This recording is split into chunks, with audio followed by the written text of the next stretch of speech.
Bienvenidos a Legal Cats, un espacio donde conversamos sobre temas de derecho, actualidad, negocios y tecnología. Conversamos de manera práctica y sencilla los temas que vienen y los que vendrán, para entender cómo estos impactan en nuestro día a día. Este es un espacio desarrollado por ESAM Business Law. El día de hoy vamos a conversar sobre un tema bastante interesante: cuál es el rol que deben tener los abogados en la sociedad, en los negocios y sobre todo en la industria. Para esto hemos invitado a un abogado con un perfil bastante interesante. Él es director ejecutivo de la Sociedad Nacional de Construcción e Infraestructura y socio fundador de una firma de abogados con presencia aquí en Perú y Colombia. Mi querido César, muy bienvenido a este espacio. Muchas gracias por la invitación, Willy. Gusto saludarte. Bien, César Candela, en realidad no terminé de dar tu apellido completo. César es abogado, pero una de las cosas que hemos podido ir viendo en el desarrollo de su carrera es que ha venido impulsando muchos espacios de conversación entre el sector público, el sector privado, las empresas.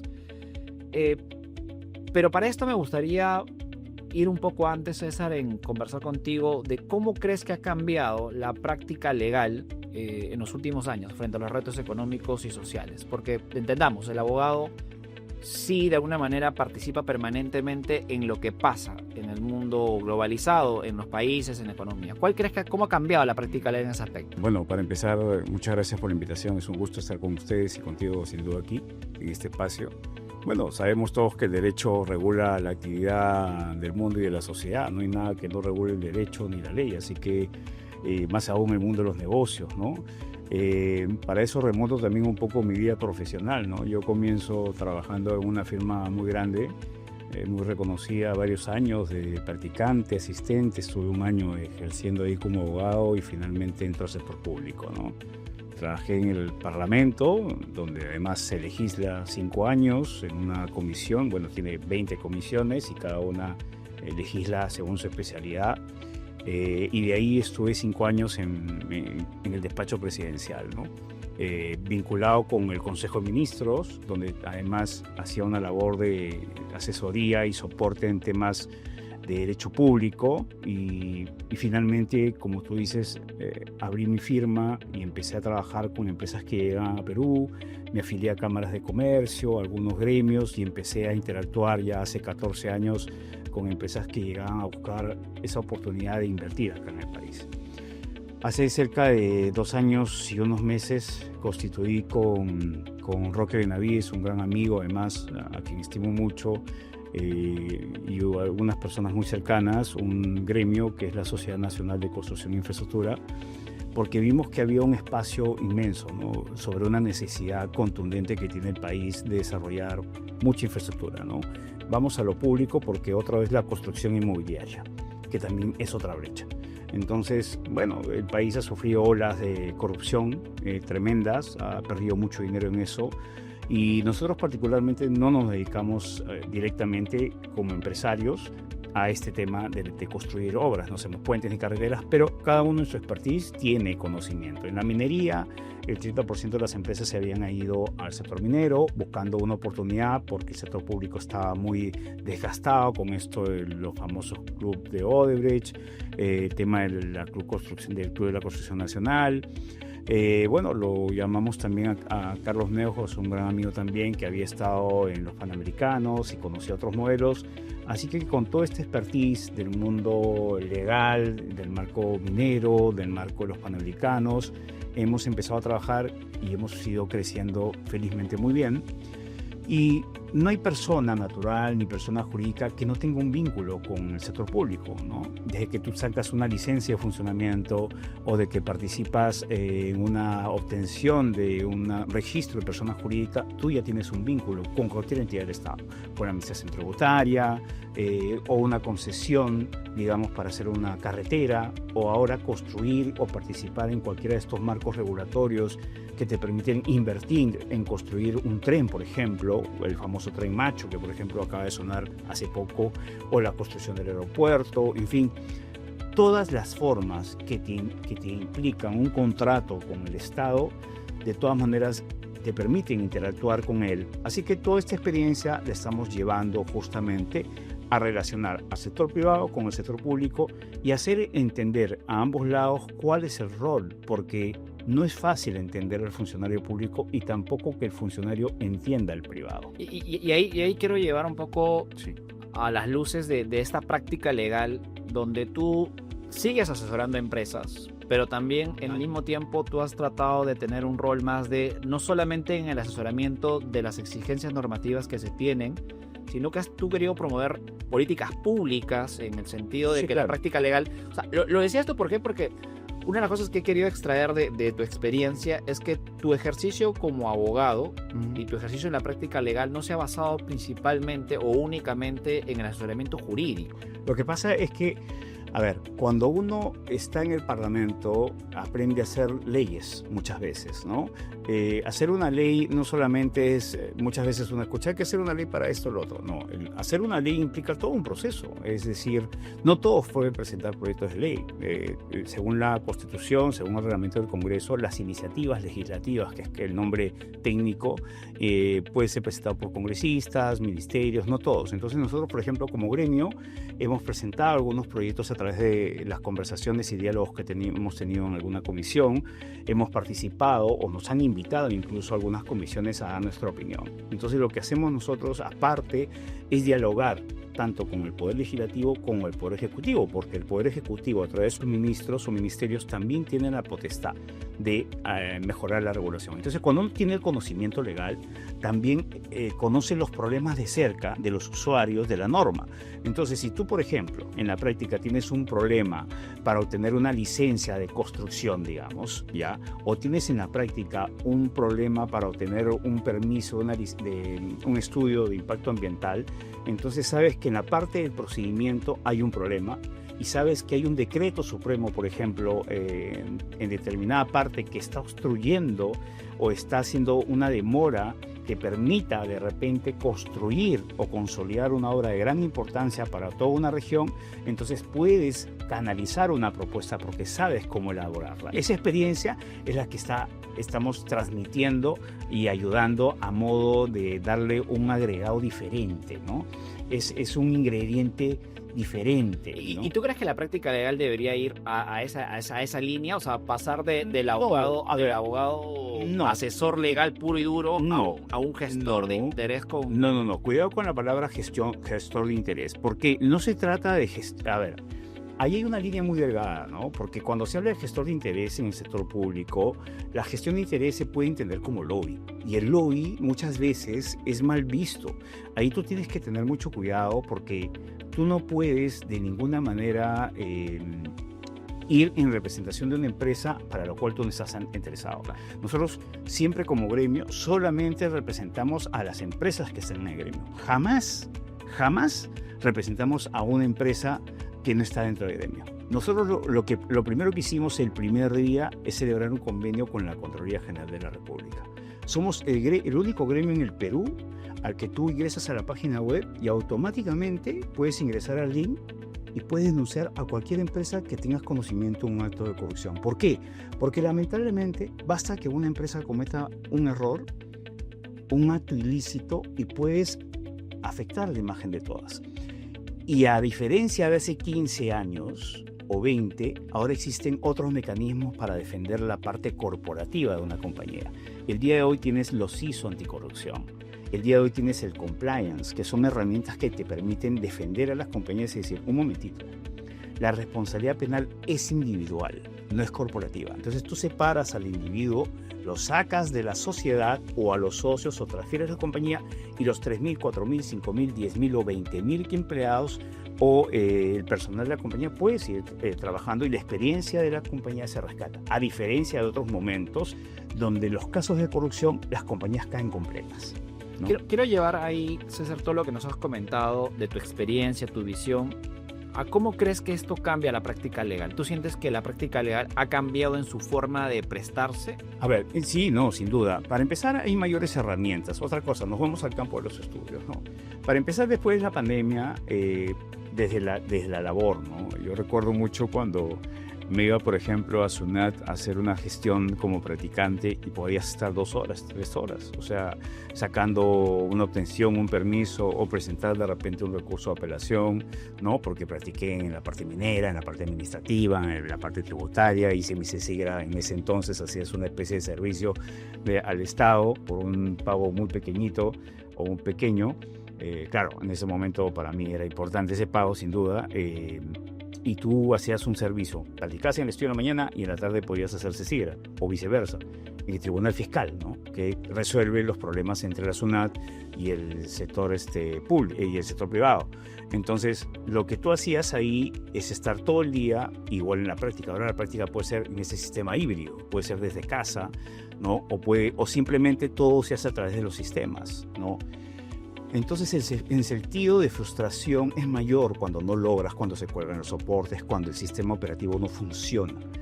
La frustración ha aumentado, es más rápido de conseguirse, por lo cual el nivel de conseguir las metas del cliente se puede dar de una manera más rápida, y ahí el abogado junior podría afectar la meta del cliente, ¿no? Por ejemplo, algunos dicen, esta generación es diferente. Y eso no tiene nada que ver con la generación. En realidad los jóvenes no tienen la culpa.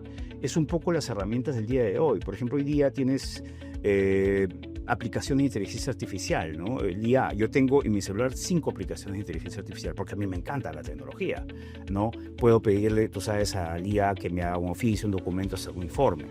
Pero sin duda a mí personalmente me gusta enseñar. Yo me siento como un practicante y puedo enseñarle o puedo corregir un documento. Pero de cuánto interés tenga el estudiante o el practicante va a depender que quiera aprender también y cuánto quiera elaborar un documento, o el que estudia una maestría, ¿no? Muchos el día de hoy, para prepararse en el campo profesional, creen que las herramientas son suficientes para poder ejercer el derecho, y ahí tienen un problema. Porque el derecho no te enseña a razonar. Y el éxito de los casos está en el detalle. Y ese detalle no te lo da. La inteligencia artificial te puede dar toda la razón, pero eres tú el que tiene que encontrar el detalle. Y es ahí donde ganas los casos y obtienes el resultado. Hemos visto una variable en cuanto al tema de la visión de cómo se ejerce el derecho, las herramientas, cómo se ejercen el derecho. Entonces, digamos, la práctica legal ha evolucionado, han evolucionado la cantidad de herramientas que tienes para poder aplicar el derecho. Pero al final también han evolucionado las herramientas que tienes para de repente hacer una mejor tesis, hacer un mejor trabajo. Pero eso va a depender mucho de cómo lo veamos. Han evolucionado de repente, por ejemplo, si yo lo veo netamente a tema de costos, entonces yo podría tener una aplicación al año que es mucho más económica que tener 3 practicantes.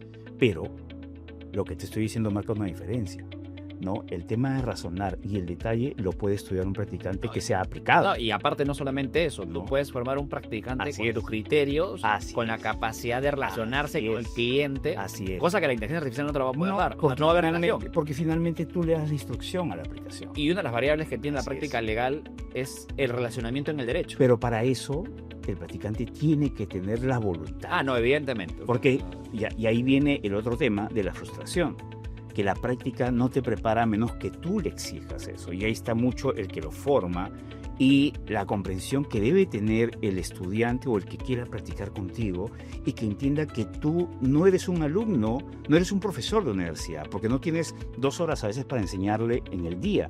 Tú vas avanzando con las metas, y el asistente practicante tiene que entender que si él ha apostado por practicar contigo, tiene que dejarse guiar también, ¿no? Es un poco cuando tú te metes a un aula, te escribes y tienes al profesor, tienes que escuchar y tienes un poco que ahí va un poco el respeto, ¿no? Sí. De hecho, cuando te decía que la pregunta iba por hacia dónde ha avanzado la práctica legal, y lo que me estás contando es como que hay varias variables que se van generando, como dices tú, con mayores herramientas. Así es. Pero yo creo que hay que enseñarles a usar esas herramientas, es lo que no sé. Pero yo siento que la práctica legal en esencia sigue siendo de razonamiento, como sin duda, de detalle, sí, claro, de relacionamiento en cuanto a la capacidad de vincularte con el cliente, porque la IA no te da eso de ahí. Es como el TikTok, ¿no? Tú puedes encontrar 20 cosas inútiles, pero puedes encontrar 5 cosas muy útiles también.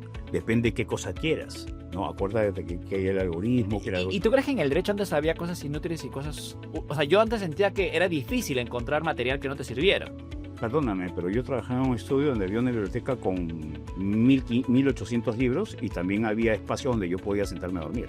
Y eso dependía de mí. Ok, Sino que los cambios de ocio han cambiado. ok. Nada más. Sí. César, una de las razones por las cuales quería conversar contigo en este espacio es porque yo creo que hay mucha vinculación entre el derecho y el liderazgo. Y yo diría hasta la política, ¿no? Porque tú sabes que nuestra profesión siempre ha estado muy vinculada a la política. Pero basado en eso, ¿cómo crees que los abogados podemos promover iniciativas de cambio en la economía y la sociedad? El caso de la Sociedad Nacional de Construcción y Infraestructura, del cual tú eres director ejecutivo, es una iniciativa promovida, en principio, entre su base, digamos, directiva por ti, como abogado. Sí. Entonces, ¿cómo crees que los abogados podemos seguir promoviendo este tipo de iniciativas de cambio? No solamente los abogados, yo creo que el mundo de hoy exige que todos participemos en política, pero la política no significa que yo quiero postular, yo quiero estar en este partido, no. A ver, la política existe para evitar los conflictos, para evitar la guerra, ¿no? Desde que se crea la humanidad, nos vamos al derecho romano, ¿no? Muchas figuras del derecho vienen del derecho romano, hay cursos de derecho romano, ¿no? Derecho de familia, derecho civil, nacen de estos conceptos del latín, ¿no? Derecho, en fin, a lo que yo voy es que todo se ejerce el derecho, todo se legisla, toda la conducta, de conducir, desde el derecho societario, desde cómo se constituye cualquier tipo de empresa, y todo se mejora. Participar, simplemente votar, tomar conciencia de elección. El día de hoy, en unas próximas elecciones, no importa por quién votes, lo que importa es saber por quién lo vas a hacer. O sea, así quieras marcar el X, el palito, el asterisco, el triangulito, tienes que saber que ese que quieres que tú te represente. Porque muchos decimos, no nos importa. Pero, por ejemplo, los gremios, el día de hoy tenemos no una misión, tenemos más de una misión. El día de hoy no hay una agenda en el mundo clara. Los líderes de hoy no son los líderes de hace 40 o 50 años. Porque la información es tanta e incluso las aplicaciones de inteligencia artificial crean información. Entonces tú tienes que tener claro a dónde vas, qué es lo que quieres tú como individuo en la sociedad. Entonces el derecho te da el conocimiento de poder decir más que otros ciudadanos qué es lo que quieres. ¿Quieres una sociedad justa? Entonces busquemos en ese ámbito qué es lo que podemos hacer como abogados. Porque yo me acuerdo hace ya 2 años en un evento que hice justamente donde sentaba a empresarios y abogados. Un abogado dijo, ¿no?, de que realmente los abogados no podíamos hacer mucho para hacer un cambio en la industria o hacer un cambio en la economía.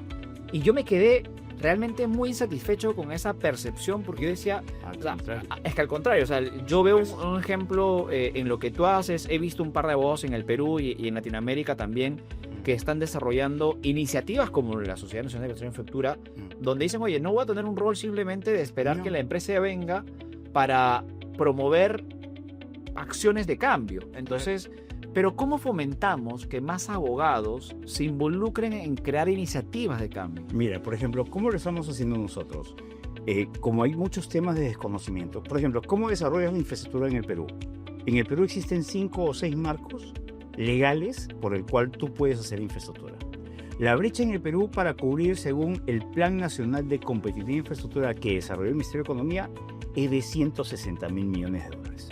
¿Eso qué significa? Oportunidad. ¿Para quiénes? Para las empresas. Las empresas con quienes contratan con entidades del Estado, 2.300 municipios, 25 regiones, 19 ministerios.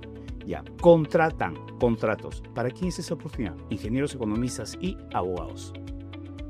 Ahí tienes una oportunidad para miles de abogados que se deben especializar en estos marcos. Ley de contrataciones es una. Ley de asociaciones público-privadas, inversión de extranjeros, que no todos están acá, obras por impuestos, impuestos a cambio de obras, tercer marco, proyectos en activo, cuarto marco, convenios de gobierno a gobierno con otros países, capacitación en contratos estandarizados internacionales, NEC y FIDI, arbitraje, junta de resolución de disputas o disputos vos. Ahí tienes un mundo de oportunidad. Ahí estás generando capacitación y estás involucrando a más y más abogados en búsqueda de oportunidades. Los estás involucrando. O sea, si tú compartes conmigo, César, esa visión de que cada sector o la economía, al tener un marco regulatorio, el abogado sí puede jugar un rol importante en el impulso, en el cambio. Cualquier actividad, en el transporte, en energía, en gas, en minería, en tributación, en turismo. La necesidad que tiene un país como el nuestro es inmensa en los diversos sectores. Hay que encontrarlo. Y además es como te lo venda. Mira, Perú es un país que a nivel de cifras es sumamente atractivo. Lo que pasa es que muchas veces estamos ensimismados en nuestro círculo y no nos damos cuenta. Los abogados tenemos una súper oportunidad. Entonces yo lo que trato de hacer desde el gremio es, miren lo que tenemos, y como gremio es, si tenemos un Estado polarizado, 5 gobiernos en 6 años, ¿cuál es la misión de los gremios y de los profesionales que están cerca? Hacer atractivo el país para generar inversión de los nacionales inversionistas.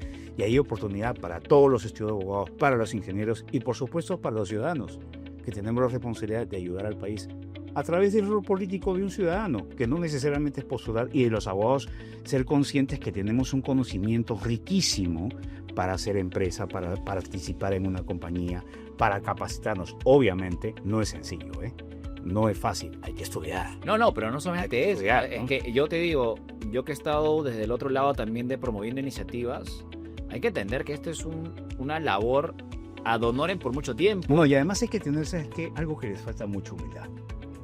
Hay que tener humildad y compartir el conocimiento. Porque hay muchas cosas que yo he visto mucho ahora y lo veo a cada rato. Soberbia, mezquindad y egoísmo. Y lo digo de forma positiva, ¿no? Yo creo que tenemos que ser conscientes de compartir conocimiento. Porque yo podría dedicarme al derecho en mi estudio y se acabó el tema. Claro. Pero yo creo, esto lo hago, mira, algunos dicen, ¿esto lo haces tal vez por ganar dinero? No, porque yo creo que la pandemia nos demostramos a todos de que no te llevas ni la tarjeta de presentación, ¿no? No, y aparte hay un tema ahí, que algo que yo rescato mucho, César, es esa capacidad de entender que cuando uno promueve iniciativas, el primer objetivo no debe ser qué vas a ganar tú, Sí, sino qué problema vas a resolver. sí, claro. Y yo creo que la esencia de una iniciativa de este tipo, donde tú dices, oye, detecté un problema, voy a tratar de impulsar un cambio.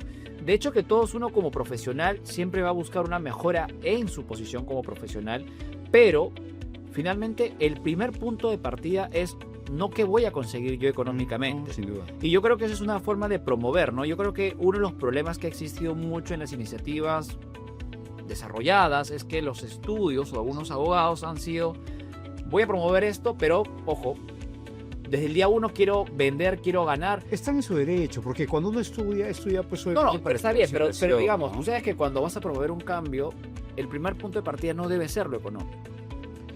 No es que no deba ser, estás en tu derecho de que lo sea, pero es mejor si lo haces pensando en qué mejoras para otros. Mira, por ejemplo, nosotros hemos firmado un convenio con la Confederación Nacional de Radio y Televisión. Son 212 empresas de radio y televisión de provincias. Porque en lo que muchos no piensan es que hay una hidrocefalia de desarrollo capitalista, de la capital. Cuando tú te vas al norte o al sur, las vías son terribles, son llenas de huecos. Yo soy limeño y gracias a Dios no me falta nada. Y en las ciudades, en la capital tenemos un problema de tráfico que creo que tú lo ves. EMAPE y Invermed, que pertenecen a la Municipalidad de Lima, han empezado a licitar y Dios mediante tendremos un anillo vial que constituye una inversión de 3.600 millones en la figura de APP, pero que la vamos a ver en 10 años porque el proyecto se va a ejecutar en 9 años y medio. El tema es que en las provincias están la mayor cantidad de grandes obras de esa brecha que te he hablado para cubrir. Ya. ¿Cómo se informa la gente? ¿Cómo fiscaliza la gente? ¿Cómo trabajan los municipios y los gobiernos regionales si no hay conocimiento suficiente? ¿El Estado puede solo? No. No podemos esperar que el Estado lo haga solo. Están los gremios, están los abogados, están los estudiantes que tienen que prepararse para lo que viene. Esto no lo vamos a resolver ahora nosotros. No. Entonces, si no, una forma de hacer es cómo no compartir. Así como yo estoy seguro que hay centenares de profesionales que pueden compartir lo que sabes, así como tú con este espacio, con esta iniciativa de la Universidad de SAN, de dar conocimiento en todo el país. Todos pueden colaborar y de eso se trata, ¿no? Justamente ahí, César, ya como un bloque de cierre es hablar de esta conexión entre el público y lo privado, ¿no? O sea,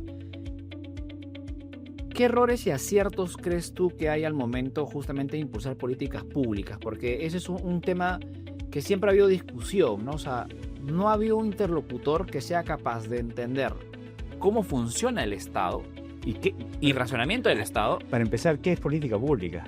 ¿No? Porque muchas veces la gente no sabe qué es política pública. Política pública es hacer lo que yo creo desde el Estado o promover lo que yo creo es correcto para todos. Por ejemplo, en este momento hay un tema que se promueve mucho, las normas del género, que es muy discutible y muy respetado, ¿no?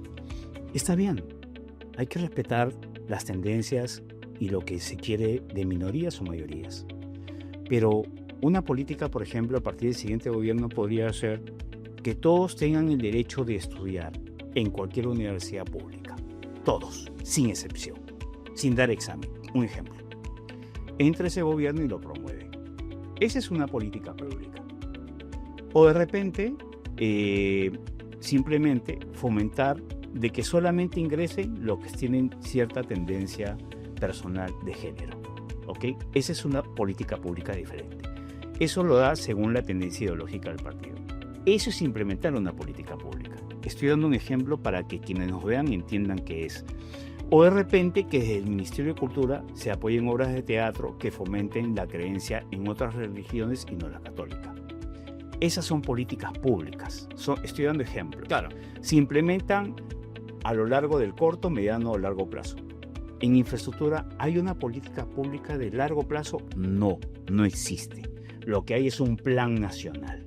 Entonces, estoy dando ejemplos para que quien nos vea entienda que es una política pública. Lo que no hay, y hubo en algún momento, es este famoso organismo que se creó para que se reúnan sindicatos, entidades del Estado, ¿no? Y gremios, pero que fue el famoso CMD, ¿no? Pero que ya no funciona y que quedó ahí, que había que reactivarlo tal vez.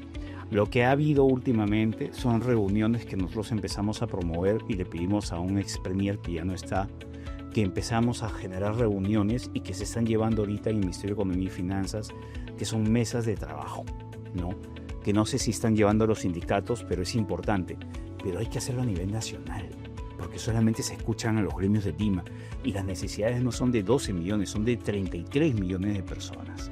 Entonces, esta forma es una forma de hacer política pública, pero inmediata. Y se está tratando de modificar normas para una visión de mediano y largo plazo. Pero no tenemos un plan de desarrollo. Se interrumpieron algunos planes antes de pandemia. Había un plan Perú 2050, por ejemplo, pero no hay. Y en esa línea, ¿por qué crees cuál ha sido uno de los errores que se ha dado normalmente al momento? Vamos a hablar desde el punto de vista corporativo, desde el punto de vista de economía, desde el punto de vista de industria. Sí. ¿Qué errores crees que se han dado cuando se han implementado políticas públicas para impulsar la economía en ciertos sectores? ¿Cuál crees que han sido esos errores que se puedan haber dado? Yo creo que lo que nos falta es una capacidad de concertar, ¿no? De ponernos de acuerdo, sentarnos todos a la mesa y decir, mira, hay que trazar metas, que sea quien que esté asumiendo el momento de gobierno, sea capaz de continuar. Entonces, cuando tú no tienes un respeto, y lo otro, perdón, más que errores también lo otro que nos pasa es que estamos muy polarizados, ¿no? 40 partidos políticos creo que te da una señal, 14 bancadas en un parlamento te da una señal, ¿no? Entonces existe mucho eso, o sea, nos falta mucho la capacidad de sentarnos y ponernos de acuerdo en puntos y en ejes centrales, ¿no? Cuando no hay capacidad y miramos al otro como una competencia absoluta. A mí me preguntan, oye, pero usted ha creado un gremio y ¿por qué no uno solo? Porque resulta que uno puede estar haciendo un trabajo que consideramos no es suficiente y cuando tú te acercas o no te dejan acercarte o creen que te vas a meter con ellos tratando de quitarles un negocio, y es que es un problema porque nosotros no estamos buscando hacer negocio. Y el otro tema es que tampoco queremos competir, lo que queremos es sumar, porque ningún gremio es suficiente de tener las empresas que son capaces en copar todo la necesidad que tiene el país en bienes, servicios u obras. Es como que yo pretenda ser el abogado de todas las compañías. No, eso es imposible, ¿no? Hay un tema ahí de lo que has comentado, César, en esta gestión de poder impulsar políticas públicas entre el privado y el público? Porque yo creo que siempre uno de los problemas que existe es que no hay una conversación o una capacidad de interrelación entre cómo funciona el público basado en estas visiones de corto plazo o mediano plazo o largo plazo y las necesidades del privado, que tú sabes que también devienen en visiones distintas al público, porque un empresario es, oye, yo quiero invertir en este momento, yo necesito reglas para trabajar en este momento, pero también si me vas a crear reglas de largo plazo, dame la estabilidad para poder trabajarlo, y sobre todo tomando en cuenta las coyunturas. Son dos mundos distintos. Por eso te preguntaba ahí, tú me has dicho hay un error, uno, probablemente mucho la centralización de justamente las conversaciones, pero puede ser un punto. ¿Y algún acierto? Por ejemplo, hablabas tú de este tema, en su momento hablaste de Carlos Newhouse y este tema cuando se salieron los Panamericanos, eso fue una iniciativa también público-privada, ¿no? O sea, digamos, hubo la participación de una política que permitió que el privado se pudiera meter a una actividad de importancia nacional. En este caso lo que hubo es el impulso de tener que llamar a otro gobierno para que nos asista técnicamente. Y en realidad fue la oportunidad de aprender de otro gobierno modalidades de contratos que finalmente ahora están en nuestra nueva ley nacional. Eso fue. Y eso nos ayudó a quedar bien. Pero la pregunta es que siempre va a ser necesaria una asistencia extranjera para poder trabajar en modelos. ¿Y no crees que es algo positivo? O sea, de tener la asistencia de buenas prácticas de otros gobiernos a nivel internacional para poder... Lo que pasa es que para eso eso depende de cuál sea el enfoque, porque la asistencia técnica extranjera es diferente a un consorcio de empresa peruana con una extranjera para poder hacer juntos una obra, es diferente. Otra cosa es la asistencia técnica al Estado de diferentes gobiernos que además nos cuesta. Y ahí es donde el presupuesto no nos da. Porque ya tenemos 2019 al 2025, estamos hablando de 6 años, donde hemos llegado al punto donde los hospitales, digamos, pequeños, a comparación con una carretera central de 8.000 millones de dólares versus un colegio de 100 millones de dólares, no tienen pues ya una justificación de una asistencia técnica. Entonces tienes 20.000 funcionarios en el aparato público que los tienes solamente para comprar bienes y servicios, a los que también les pagas. Es como que tengas un ejército para pelear una guerra y tengas que llamar a otro para enfrentar una guerra tuya. Entonces, ¿hay algún tipo de acierto o fórmula que tú consideres que para que se pueda impulsar cambios, o sea, al momento de fomentar políticas públicas, hay alguna fórmula que tú propones, que hay alguna idea que tú dirías, oye, mira, este es el camino más idóneo para crear una política pública de realmente impacto? Lo que pasa, vuelvo al tema, es muy difícil tener a todos contentos. Es como en las familias, ¿no? Ni en las propias familias se tienen a todos contentos. Así que yo creo que el único momento donde se van a estar todos felices es en el paraíso. Eso es, al menos en mi creencia, que soy católico. Pero tema aparte, yo creo que lo que uno tiene que buscar es siempre la concertación en un sistema de democracia, ¿no? Y más cuando somos abogados, el derecho busca siempre el modelo de la democracia, ¿no?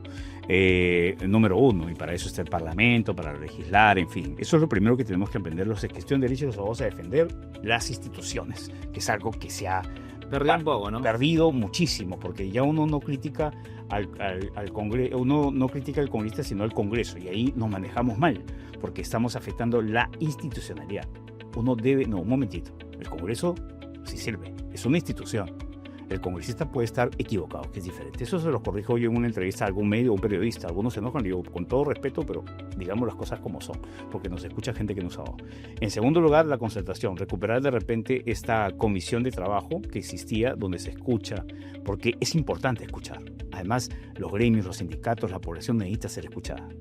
Y hay que exigir esa práctica también en las alcaldías y en los gobiernos regionales. Hay que enseñar, las instituciones públicas tienen que continuar, y la visión y por supuesto trabajar en los planos de mediano y largo plazo, que fueron lamentablemente afectados por la pandemia. La pandemia lamentablemente alteró muchos comportamientos, inclusive dentro de los trabajos. Y el camino debe ser ese, ¿no? O sea, una de las cosas que... Sí, yo creo, sin duda, ¿no? Concertar un plan de mediano y largo plazo. Si no lo hace el Estado, estamos nosotros ahora los gremios obligados a ello, y los abogados en formación y los que están ejerciendo creo que lo deberían por lo menos replicar o compartir en las conferencias o charlas que... César, una visión en un minuto. ¿Hacia dónde crees que va la industria legal en el Perú? ¿Hacia dónde crees que va en la prestación de servicios legales? Bueno, yo creo que, como siempre, hay un marco de oportunidades tremendo. Al menos en el mundo de infraestructura es inmensa la cantidad de oportunidades. Se los he dicho a mis alumnos de pregrado, se los digo a mis alumnos de maestría. Hay un mundo tremendo de oportunidades que no se imaginan, ¿no? Con estos marcos que te comento. Viene más capacitación, vienen más opciones, y por ejemplo sé que SAN está haciendo una labor extraordinaria con sus cursos y apertura de nuevos proyectos. O sea que en realidad sigan capacitándose, porque es la única herramienta. La seguridad del conocimiento es lo único que te permite, ¿no?, entrar a donde sea para poder demostrar que es eficiente. O sea, ¿tú crees que en la industria legal hay un gran espacio para la infraestructura? De todas maneras. ¿En Perú nada más, o crees que tu visión...? No, en todos lados. De hecho, aunque muchas veces algunos no lo crean, Perú es un referente de marcos legales en otros países. Obras por impuestos, sin duda, a los chilenos les encanta, quieren que se regule allá.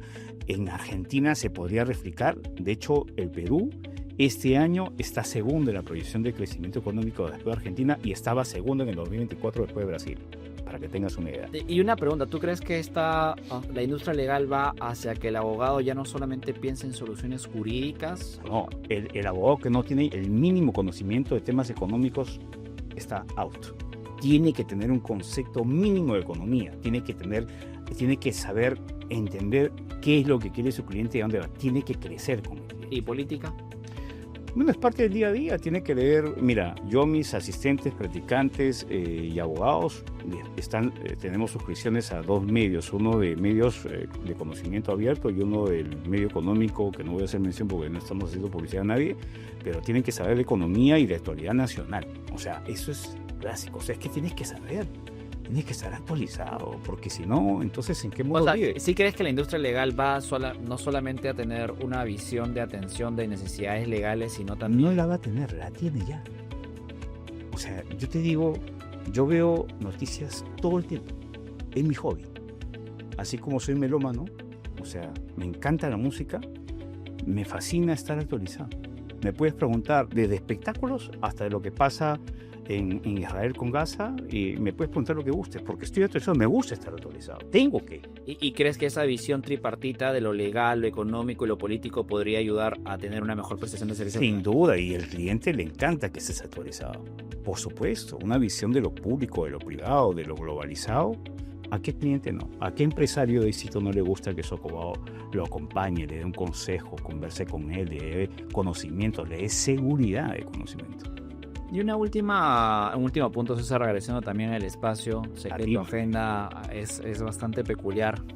No, ven de acá, creo que tienes 2 eventos más. Sí, hoy ya tenemos, felizmente y gracias a Dios, una invitación de la Embajada Británica para poder hacer un match con empresas del gremio, con una misión de empresas extranjeras que vienen a apostar por el Perú. Y de ahí creo que te vas a una entidad pública. Me voy al Ministerio de Economía así para presentar propuestas para el segundo shot de regulatorio, que son estas medidas que están enfocadas a... Bueno, el primer paquete fueron 502, ahora vamos al segundo paquete, justamente apuestan a todos los sectores económicos, ¿no?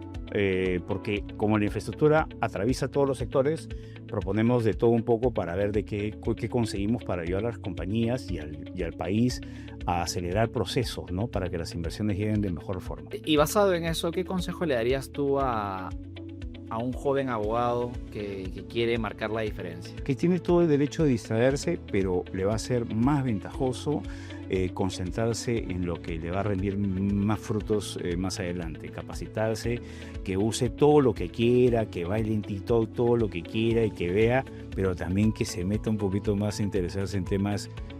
Yo también he sido joven, por supuesto, y me he distraído, pero ¿quién no? Ahora puede sacarle mejor provecho, ¿no? Yo hubiese querido tener, cuando iba yo en mi combi, en mi micro, de un lado de Lima a otro, lo único que tenía era mi escrito y un calor insoportable, y además tenía que irme pues en terno, manga larga, ¿no?, con las vestimentas que teníamos que ir mucho más, ¿no?, que antes. Y ahora pues tienes el celular, puedes ir leyendo. Un ratito te distraes, un ratito vas leyendo y estudiando, ¿no? Y de repente actualizarte un poquito más. Todas esas cositas te ayudan. Tarde o temprano te vas a dar cuenta de eso. Bueno, hemos estado con César Candela, director ejecutivo de la Sociedad Nacional de Construcción e Infraestructura, socio fundador del estudio Candela Jara, con presencia en Perú y Colombia. Agradecidos por tu asistencia el día de hoy. Y pues nuevamente muchísimas gracias en nombre de Legal Cats, un espacio creado por ESAM Business Law, y estaremos pronto en una próxima edición.